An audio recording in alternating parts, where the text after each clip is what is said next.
Nový rozmer dosiek k nám Insulation pre kontaktné zateplenie sme vyvinuli za účelom aj toho, aby bola ľahšia manipulácia na stavbe.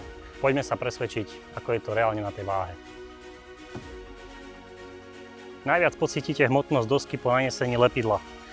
Poďme si to otestovať pri novom formáte 400x1200, kde sme naniesli 40 % lepidla.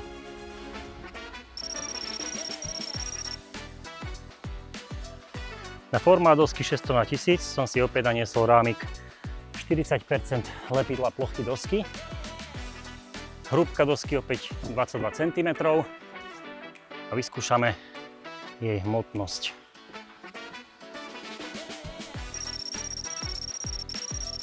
(15,7 kg). V rámci nášho porovnania dosiek formátu 400x1200 a 600x1000 s naneseným lepidlom na ploche 40 % sa nám potvrdilo, že nový formát 400x1200 je ľahší o 20 %.